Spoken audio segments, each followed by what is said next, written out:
Gremlin Kackie here to tell y'all very exciting news, and that is that the Thrive lip gloss in my namesake shade, Kackie, is now available on the Thrive website. If you're watching this in real time, everything is buy one, get one 40% off with free shipping on their website. So you can buy the gloss, you can buy the lip liner, which has been around since 2019. You can buy both. I had no idea that it was even in the works until it like appeared on my doorstep and I started crying. So anyway, if y'all are interested in that, it is my favorite color of lip to wear at all, and now it is available in a lip gloss and a lip liner, and it also happens to coincide with the Pantone color of the year. We did not mean to do that. Mocha Mousse. So you can also be very on trend if you so desire. I don't know. It's just a really pretty color, so go check it out. Hello! Y'all, it was not my intention to look academic today, but it's pretty appropriate considering the theme of the video. So today's video is going to be the one that I promised y'all in the last video, which is Senior Superlatives of 2024 makeup releases. I made a spreadsheet of all of my affiliate links. I figured that was probably the best way to collect every product that I had reviewed this year, and I really went through it line by line. There's the really good, there's the really bad, and then there's this interesting midsection that has like distinctions that are both valuable to know as a consumer, but also it's just a lot of fun. Some of them are positive, some of them are negative, but it's all in good fun. Let's go ahead and jump in. All right, y'all. I got verified on YouTube. You just apply after you have 100,000 subscribers. So now I have this fancy little check mark next to all my videos, and when I comment on people's videos, I have a check mark next to my name, and I'm just like, I'm gonna scoot over again. And we are going to start with my first senior superlative, which is best new brand. Best new brand, because I couldn't particularly nail down like one of the products in this line that blew my mind more than all of the others. I was like, this is just a really, really good brand, and it's the first time that I had ever talked about it on my channel recently, and that is Vive Beauty. This is Jamie Genevieve's brand, and I never really got like served her videos, but I have gone back and watched her on Instagram, and my god, is she just a delight, you know? And her makeup skills are incredible, and it really proves out in these products. This is the Skin Nova Complexion Balm. This is her first base product, and it's incredible. This little quad is fantastic. The bronzer I used today, fantastic. All of this stuff just reflects someone who cares, someone who gives a crap about the performance of makeup, the experience of holding something in your hand, because even though these are not wildly expensive, the attention has been put into the details to make each product feel luxurious. Like, the details are there. I think that what this brand has really given me in my experience with it so far is just trust, and well, and also like interest, curiosity. Like, it's gonna be a brand that I keep an eye on and keep buying from, because if I want something that I'm going to love, buying something from Vive, the odds are in my favor. Now, that was best new brand. We're gonna be talking about individual products mostly going forward, but I think that this is kind of a proxy that heralds other auspicious feelings about this brand, and that is my senior superlative for best Reincarnation, and that goes to the NARS blushes. It's hard to really talk much about these in like a best of the best, because I feel like everyone knows what a NARS blush is by now. I'm hot. The layers made sense when I was running errands, but not now that I'm in the studio. Okay. So, to talk about NARS being the best Reincarnation, their blushes specifically, I think that what I'm saying is that NARS took the opportunity when every brand is being forced right now to reformulate, to take talc out of their products. I am just marble mouth today. They took it as an opportunity to just breathe new life into their brand, and I feel like everyone this year got like a greater sense of NARS's existence. It's like we all knew that NARS existed. We all saw them as a brand that was fairly reliable. I will say, I have bought a few things from them over the years that were pretty like, God, NARS, you know what I mean? I call it the pink blur, like Charlotte Tilbury, because every time they come out with something, you're like, I mean, don't I already own that from you 3 times over? Like, they would just put out the same palette every summer, and maybe they still are, and it's hard to kind of get excited about those kinds of things, but they went from being a reliable company, a reliable makeup brand, to a brand that seems to be excited about what they're doing. So we saw the reformulation of these blushes. I was always a NARS blush fan. I originally started wearing Exhibit A. Like that was my first real luxury blush. I was like, I've never paid $27 for a blush. Now they're like almost $40, I think. I don't know. But I remember that being in Nordstrom and being like $27 for a blush, you know, and I was like 22. Anyway, I have since just kept collecting them. I have like 5 or 6 of the new formula. And then they have the new lipsticks, the explicit lipsticks, which are also very impressive. We're gonna talk about Merit in a second, but I will say that I think that if you like the Merit regular original lipstick formula, but their colors don't really cut it for you, kind of like me, give that NARS explicit lipstick a shot. It is so similar and high performing in the formula, and there are such better shades in my opinion. Or to be diplomatic, there are more. Just options. And going back to NARS's history, I did end up very excitedly last year ordering every single one of those liquid blushes that they put out, the Afterglow blushes. And while I loved the colors, I loved the appearance of them, they didn't last for diddly squat. It was so annoying because I really love the Dolce Vita shade and it bore absolutely no resemblance to their Dolce Vita powder, and so buying the powder was not a way of getting that shade in a way that would stay, and so it was just kind of a loss. There are so few brands that have the clout in the business of beauty, like they have the name, and also like the budget and the inspiration to be able to release nuanced colors. If you'll notice, I mean, we talk about this all the time, it is a well-known fact that a lot of these brands that are at Sephora are being told by Sephora, hey, you came in with this really great blush formula in all of these different colors. However, you can keep your formula, but we're going to make you change the shades to these 5 shade values because that's what's going to sell. And NARS said no. I'm assuming, because that is not what you see when you go to the NARS Bay. They really have the most interesting shades of anything in a formula, I should say, because like you go to Gucci, yeah, great shades of things. NARS has no fragrances in it. I know that it's considered to be like a makeup artist brand first and foremost, but I mean, explain that to Dior backstage. There are plenty of brands that are like makeup artist brands that are super fragranced. Either way, NARS hit all the marks for me this year. They are definitely not in their flop era. I am so excited to see what happens with them in the new year. All right, if you were like, wow, Kackie, that took a really long time to get through 2 products. Yeah, I have 28 products sitting here. I have groupings of some of them and we're gonna sort of speed run those. So this Senior Superlative is for biggest comeback. We love a redemption arc, and we're starting it off strong with the Gisou honey infused lip oil. I would say that the Gisou lip oil was my milk makeup jelly blush of last year, in the sense that it was the one that I just complained about the most. I was just like, why? Why did they say that it's honey infused and yet it smells like fry oil? It was so gross. And yet I used it all the time because it was a great lip oil formula and the package is really fun. So it was like I was that millennial whinging about how, oh, you know, this is a viral looking product by virtue of the packaging and therefore everyone is like projecting great performance onto it. And then when I finally bought it, I was like, no, this performs beautifully. Could they please fix this stink? And you know what? They did, and probably not just because of me. Pretty sure it was a widespread sentiment that that smell was gross. So this year saw an explosion of Gisou lip oils in the most beautiful colors with fragrances, not flavors, which is fine with me, absolutely fine. I do not need enticement to like lick product off of my lips.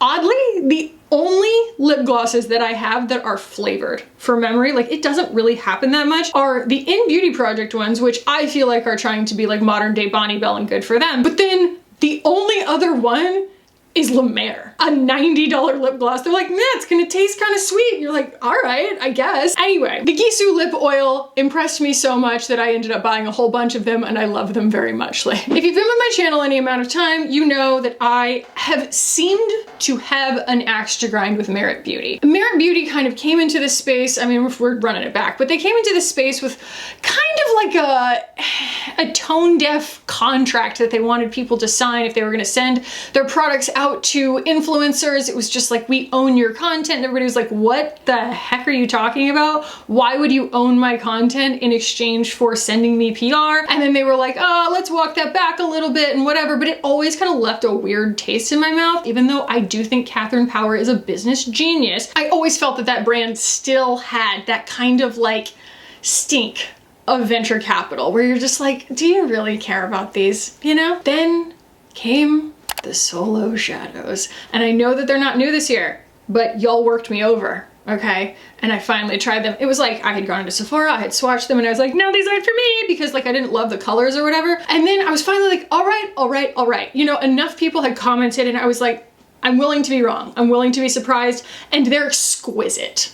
They are, if you took an eyeshadow crayon and put it into a tub, it is so easy to use. The colors actually are really beautiful. And that really represented a pivot, like a redemption for me in terms of Merit having a point of view other than fewer better things, because I'm sorry. I think that Merit trying to build loyalty just through an aesthetic, especially for like millennial age people, because I do think that that's their target demographic is my age group. It's like, no, you're gonna need to make things that perform better than that. I am not just going to get my socks knocked off by some pretty packaging. And so many of their products like came close for me, but just never really impressed me.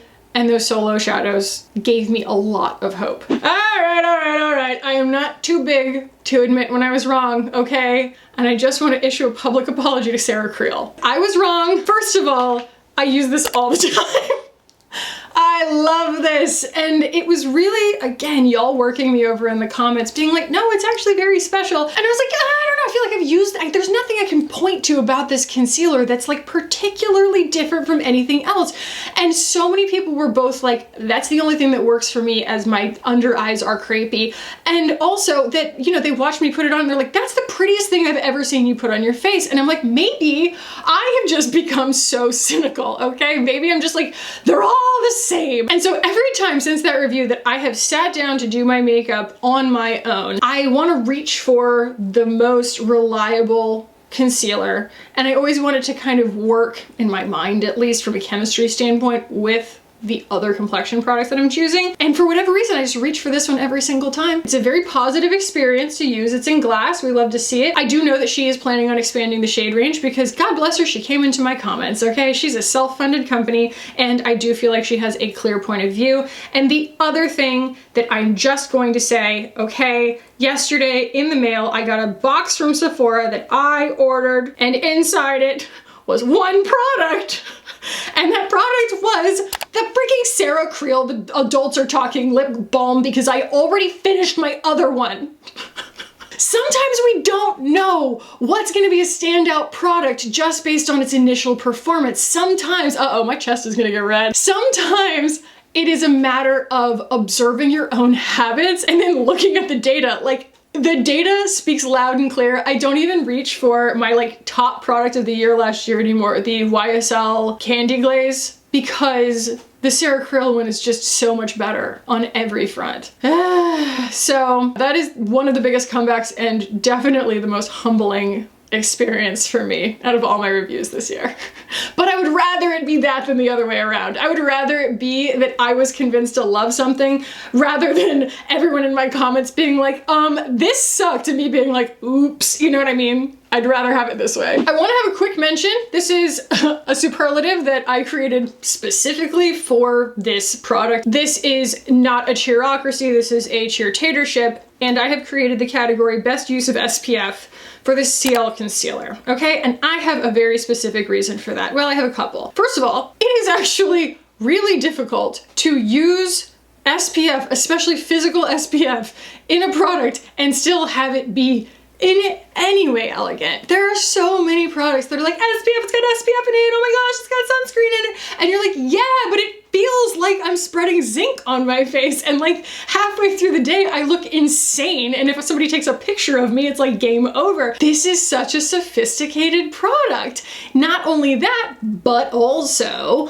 I'm putting concealer on the parts of my face that tend to pigment, and therefore there's something really lovely about the double dose of an SPF 50, I think it is, sitting on those spots where I am already so prone to getting pigment.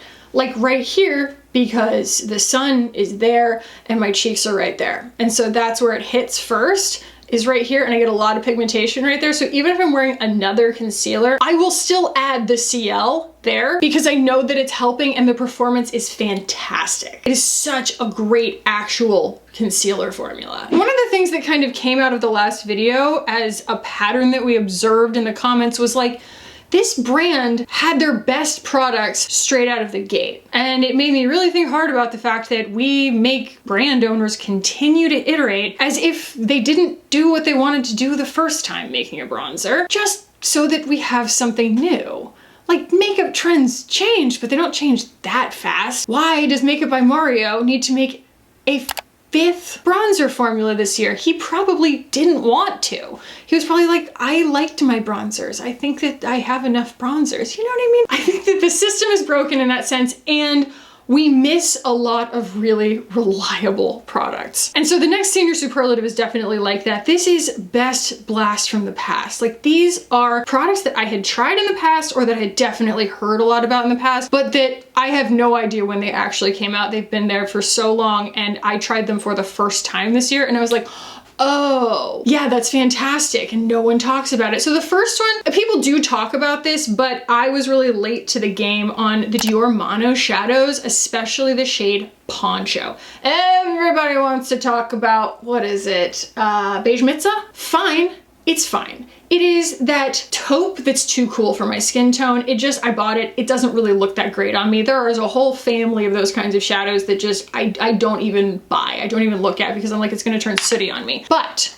Poncho has been the crease shade that I reach for the most. It is the most beautiful, effective, perfect temperature of a crease shade that's going to create coolness and really accentuate the crease of my eye, because I like to build the illusion of my eyes being a little bit farther apart with it without being terribly matte, because it's not. It's got this beautiful velvety texture to it, and also without being too gray. It's one of those products where you're like, why do they sell such a big pan of one color? And it's like, when you find that shade that does that thing, you're like, I'm so glad I have this huge pan of this. And the other one is truly a blast from the past, and that is the Jouer Essential High Coverage Concealer. Again, like, these things fall into obscurity, and it's like, we need to bring them back. We need to keep remembering and testing these things and like actually reach back in history and go, in the context of brands putting their best foot forward in the beginning of their existence, in that context, what products are we ignoring right now? You know, it's not very many brands that come out with their best product after like 5 years, especially if it's a makeup artist owned brand. They're like, no, this is what I had to say. A friend of mine was like, yeah, we should normalize having capsule collections for makeup artists and not having them be limited edition. Just, this is the capsule. You don't get new ones. Unless I think that you get a new one, but like not because Sephora says that you get a new one or because like the season says that you get a new one. I digress. The Jouer concealer is still a banger. It is not super committed one way or the other in terms of finish. I think in my mind I remembered it being, since they call it a high coverage concealer, I remembered it being matte, but it's not. It's perfectly skin texture. And that's coming from me, a very, very dry skinned person who just about everything dries up on. And y'all saw my skin earlier this year. The reason that this thing swooped in as such a quick favorite is because my skin was so bad, and the Jouer Essential High Coverage Concealer saved my butt. I was really going through it, and like, that stuff is fantastic. I think I wear the shade Creme. Cannot recommend it highly enough for anyone who's struggling with acne. It's so skin-like, and it really does have epic coverage. All right. This one is not a good one. This is Most Annoying Re-Release, and this goes to the Haus Labs Blush. This was one of the stupidest things that ever happened because they did that thing where they rage baited us. They shrunk the packaging. They did not shrink the price by very much. They released 2 new shades. I bought one of them, and when I talked to a Sephora employee about them shrinking the packaging, she said, yeah, in our training that we did on the release, they said that the colors are more concentrated and so you can do more with less. And I was like, so A, that is BS. It is completely not true. But even if it were true, so what? Put it in the same packaging. give us more. Oh my God, more? I know it's completely unheard of these days, but like, how about just improving a product and not shrinkflating it? That blush is gorgeous and people will continue to buy it. And I think that Lady Gaga puts out some really, really beautiful textures and really, really beautiful colors of makeup. Somehow she gets around the whole Sephora thing of making blushes that have to be a certain color. Nonetheless, shrinking that packaging made the product go viral because of rage. And ooh, as someone who lived a memorable amount of my life before the internet even existed, the idea that we have arrived where we are, making something worse so that it gets more traction, so that people buy it just because they know about it, even though they know about it because people are mad about it. I never knew that that was something that I could be angry about, you know? But here we are in 2024, almost 2025. Little 9-year-old me on AOL had absolutely no idea that this was even something that you could be mad about. I want to talk about some brands, but their specific releases as examples for the next senior superlative, which is most reliable, okay? I think this goes such a long way. In my last video, we talked about brands that are in their flop era. And my friend Natalie, who is also a student of these kinds of things, she is my skinterest over on Instagram, she texts me and she starts talking to me about, she's like, well, what about this brand? What about this brand? What about this brand? We're like, I mean,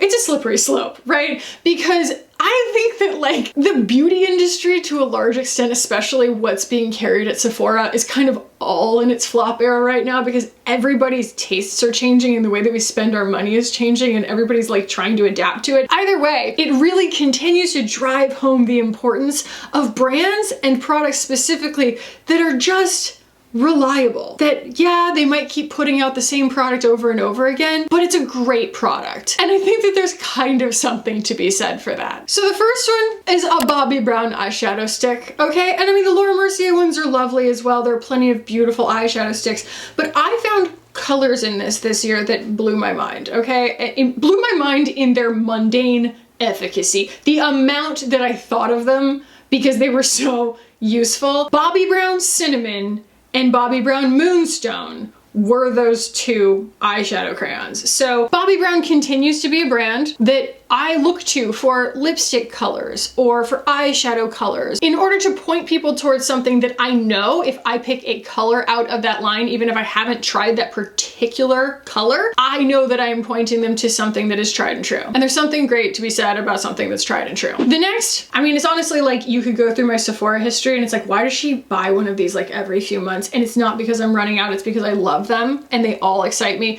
The Dior Lip Maximizer, the gloss, not the oil, but the one that doesn't pH color adjust and does actually like lightly plump your lips. I have the laziest mouth today. I'm frustrating myself. That is such a reliable lip gloss formula. Every time I put it on, I'm like, yeah, it's long wearing, it looks awesome, it has a zillion colors, and it does actually effectively lightly plump the lips. Not in any crazy way, you know, that you look like a different person, but it sort of like flattens out the little creases in your lips. It's nice. It makes them look hydrated. And I reach for those things so often. They just feel like these super reliable mainstays. And I think I will be buying them for the rest of my life if they continue to exist. Can we get a round of applause for Hourglass? Just continuing in the face of all of this nonsense to keep being Hourglass. Hourglass has caught some flack in the past for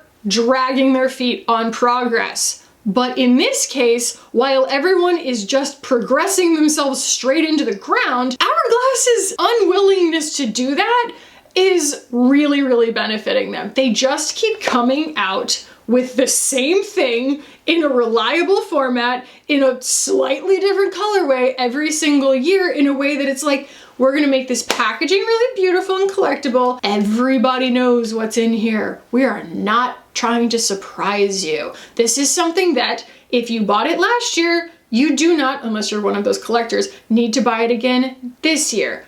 But it'll be here next year. And if you need it then next year, it'll be there that year too. And that is pretty much the only way to outsmart this system that we're in right now, which is thriving entirely on newness. They're like, it's new. It's the same thing as before. And everybody's like, good. Why fix what ain't broke? Like, people love to joke about that and be like, why aren't they innovating? It's like, because it's a fantastic product. And I think that if they did change it, there would be mutiny. I mean, widespread mutiny. These textures are so gorgeous. And it's not to say that they're not making new things, but they are staying in their lane in the sense of making reliable products. And so their lip liners ended up being beautifully reliable products that came out this year. The little liquid blush guys are not only beautiful, reliable, and also like incredibly highly concentrated. Like, if you really think about it, it's a pretty cost-effective thing, but also these colors are well informed. By and large, there is something for everyone in that line. I just think that some brands need to get their flowers a little bit on the fact that they have stuck to what they know works because it works so well. And they cannot be forced by anyone, Sephora, Business Daddy, or otherwise, to change what they're doing because people are going to keep buying Hourglass palettes. They're not a gimmick. I've never seen anyone say, oh, no, I don't, no, those make my skin look worse. No, they don't. And then finally, say what you want about her. You can rely on Natasha Denona, okay? She's gonna keep putting out Natasha Denona products.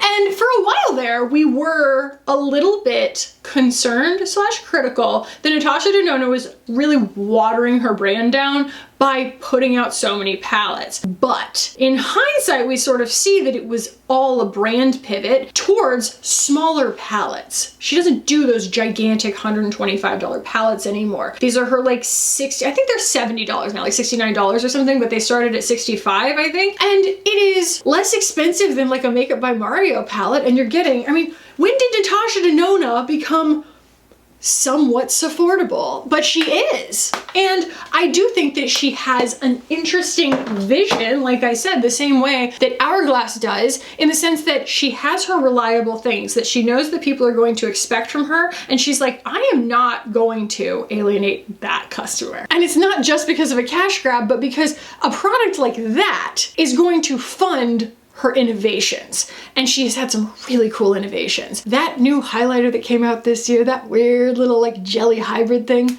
that thing is dope. That thing is so cool. I think her concealer is really good. It took me a while to kind of come around to it, but I think it's really good. I would also like to add, I just went on Beautylish, a little curiosity fact-finding mission. I was so sure that when they were kind of running out of all of her contour colors, when I used to love her just like single pan powder contour, that meant that it was being discontinued, but it's been restocked. I don't know for how long. And I was like, does that mean that her old highlighter, the Super Glow, is like, does it still exist? Because it's so good. And even though my shade is currently sold out, it says returning soon on the top of the page at Beautylish, and I'm like, really? Because like, add that to the list of things that people don't talk about anymore. I mean, myself included, because I didn't know that they existed anymore. As soon as that's there, I'm gonna order it, and I'm about to order the contour. Now I get to complain a little bit more. If you liked my last video, you get a little bit more of that energy, because this category is the most overhyped releases of this year. And this is an airing of the grievances. If you disagree with these things, that is totally fine. If I'm calling something overhyped, it probably means that like a lot of y'all bought it, you know? And if you bought it and you like it, don't let me tell you not to like it, you know? These are just things that I found to not match the hype around them. The first one is like, I hyped it. I hyped it to death, and God, they just love to announce a product a year before it comes out, and then when it comes out, everybody's like, wow! And that is this freaking Armani Prismaglass. They did the same thing with this that they did with their powder blushes, and when I got them, I was like, these are fine. Like, there's one kicking around the floorboard of my car right now. I'm just like, I gave one to my friend Rebecca because the color looked really great on her, but like, I wouldn't recommend them to anybody. They are just a lip gloss. They don't really have the liquid lip balm feeling to them that's like, you know, kind of slippy and unsticky that some people really like, but they also don't grip the lips. I need one or the other. There's no, oh, that was weird actually. I'm just remembering that like there was this like imbecile numbing feeling that I felt from them, and I thought I was losing my mind. And I still don't know whether I was losing my mind, but that was the closest I felt to a plumping sensation from those. Either way, I overhyped them, and they were nothing to write home about. The next one, ooh, Ooh, controversial. So some might say that Kosas is in their flop era. I think that Kosas deserves credit for continuing to throw things at the wall. Kosas doesn't seem like the things that they're coming out with are because they're up against the wall and someone's making them release things.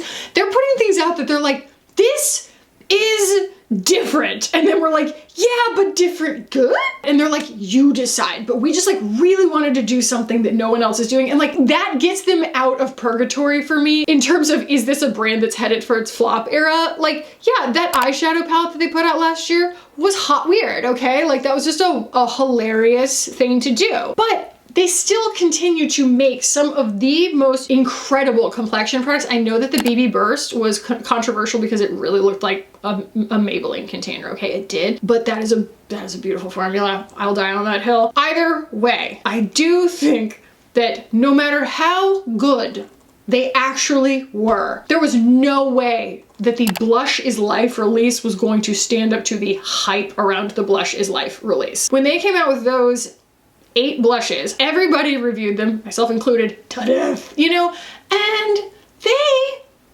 are good. They are categorically good blushes. And so while they did actually reach the mark of what they set out to do, and I feel like the shades, excusing for some nuance because they were swirled, they did try to make shades that at least something worked for everyone. You know, there were plenty of them that I couldn't wear. There were plenty of them that olive undertone people couldn't wear. There were plenty of them that deep skin people couldn't wear, but there would be like one that you could wear, you know? I'm not saying they're beyond reproach, but like it was a pretty good release in that sense. But I really feel like they were like up against such enormous hype that there was no way that blush was ever going to be as good as everyone expected it to be. So I talked to my sister recently about the kinds of brands that are circulating among the more like fashion oriented creators, you know, writers and stuff like that in New York. She lives in New York City. And the brands that she named, it was so funny because they are brands that we just don't really talk about on YouTube. And one of the crossovers this year was Farah Hamidi. And everyone apparently, I don't want to generalize, but like it's very apparently popular in like the New York fashion scene. Everybody loves those little blue compacts, you know, and it's just like the whole minimalism of it all. But I'm like, I tried it.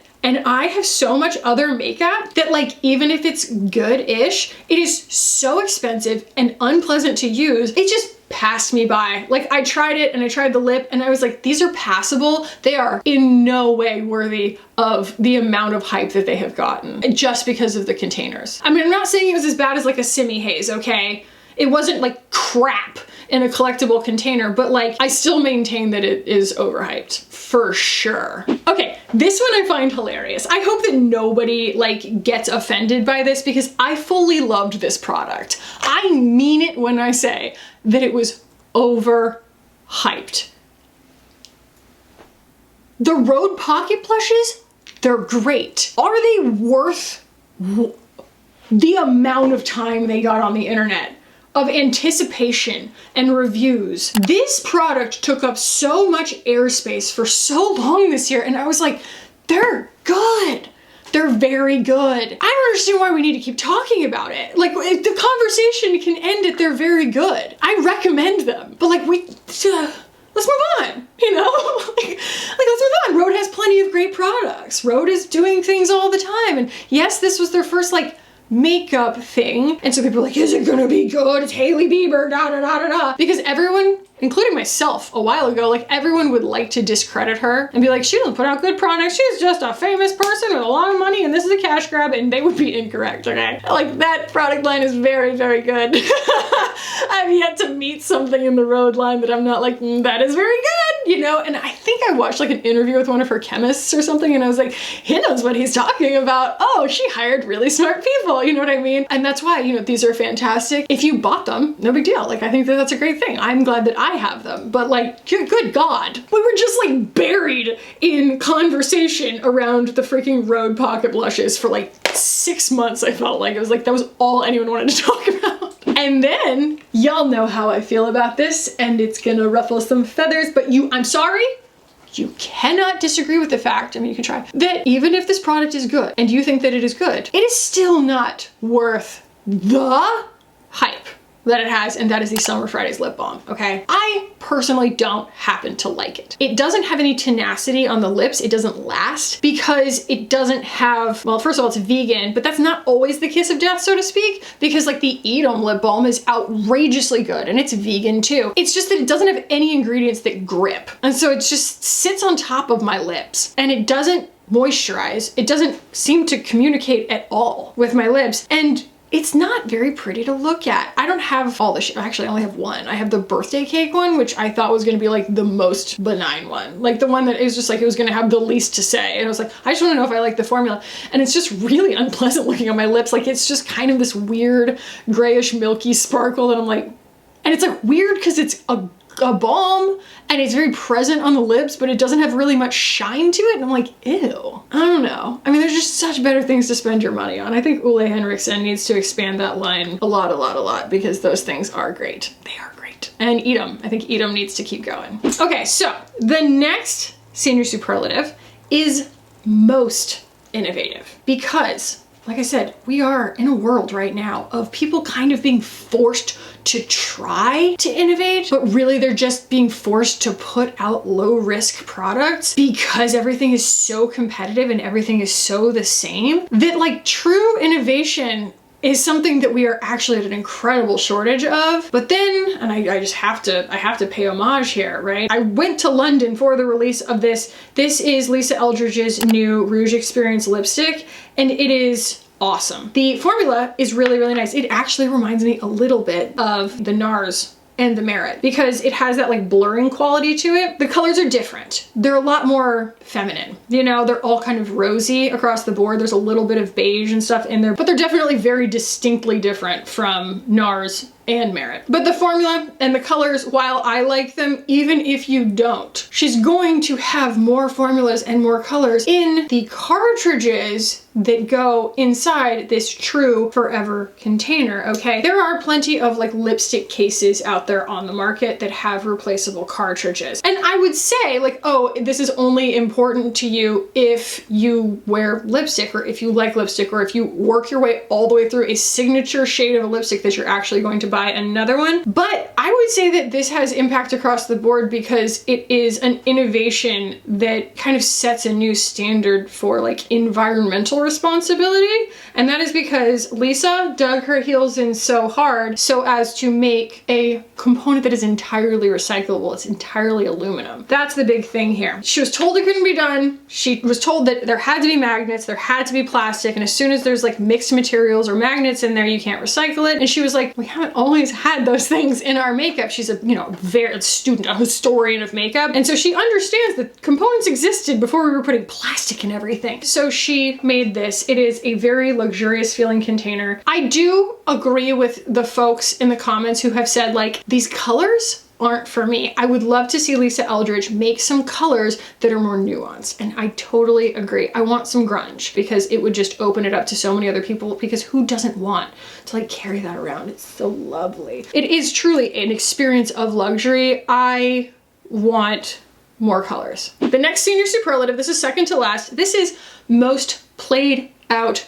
trend. And I actually want y'all specifically to sound off in the comments about this, because I know that these two are not the only trends that are super, super played out. Because it's not the same as like trends we want to die in 2025 in the sense of like trends on TikTok and online and whatever. It's more like what the brands are being told to make and we're sick of seeing it. And one of them is the Dior Rosy Glow Pink Blush. Everybody made it. They made it so many times in so many different formulas, so many different brands had to have their take on it, all the way to the point that the snake ate its tail, and Dior made a lilac version of it, which was fine. It really was like nothing to write home about, because they were like, I don't know, everyone's iterating on our product. Should we iterate on our product? That was how it felt. And it's like, I am done buying that color of blush, okay?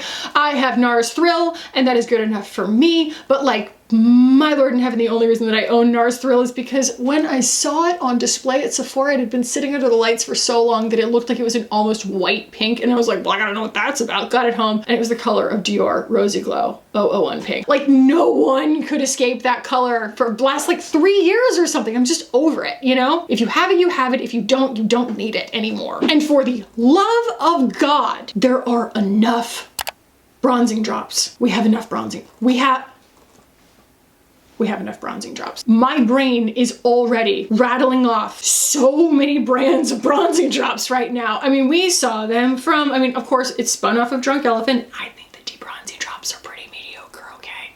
I don't think they're that great. Then we see Glow Recipe, Elf, Armani, Makeup by Mario, CL, Morphe, Clinique, Tarte, Milani, Iconic London, Physicians Formula, Pacifica, Flower Beauty, Say Beauty, Isle of Paradise, Tula, Cali Ray, another one from Iconic London, Hanlux, Westman Atelier, and you could argue Jones Road. There are a lot, and I think that the world has enough bronzing drops. And I have been waiting to announce this particular superlative. This is the last one, pretty much all year. It is the most underrated, and it is the Skin by Kim Neutral Eyeshadow Palette. I will die on this hill. From the shade choices to the formulas, the application, the performance, the packaging, all of it. The way that palette concept really relies on everything working. If one thing falls apart, everything falls apart because there are so few moving parts. Everything works in that palette. That palette is better than any of the Makeup by Mario nude palettes. I will die on this hill, Skin by Kim. Like, it is just a very, very, very good palette. And if you want a matte neutrals eyeshadow palette, which not everyone does, but like, you probably only want to buy one. Don't buy Groundwork from Nessa Myricks because, good God, I mean, even for someone like me who likes it, I still admit that it is convoluted as hell. Like, there's no point in it being what it is. Don't buy the Patrick Ta one. His eyeshadow formulas are hard to work with. She quietly released so many nuanced nude colored things over the last year, and I need to do a retrospective on it because I genuinely didn't see anyone talking about it on my feed. To be fair, I don't watch that much beauty content. I prefer staying in my own paradigm. However, I heard no hype about it. I think that the only reason I saw anything about it is because I was still on their email list from like years ago. And I was like, oh, okay. No one talked about it. And it's a freaking Kim Kardashian product and no one talked about it. That is a great palette. Those were our 2024 Senior Superlatives. I hope y'all enjoyed this, but please, please add yours in the comments because I just think that this is a really fun concept. You can make up your own superlative for whatever product it is that you think needs to be talked about. I want to read all of them because y'all are so funny. Y'all are so funny. When I say I love y'all, I mean it. I love y'all. This has been the best year my channel has ever had because I feel like I've gotten to be myself so much more this year, and it feels great. It just feels great to find my people. It feels good to know that, like, I have muscles hot with ideas because this is a conversation. That feels lovely. So increasingly through the end of year roundups, I will start getting more and more and more sentimental. So I'll stop myself there. But if you appreciate this video, please do give the video a thumbs up. If you're new here, subscribe while you're here. And I will put a video up here that I think that you will enjoy. If you like this one, thank you for being here. I love you so much. And I'll see y'all in the next one. Bye.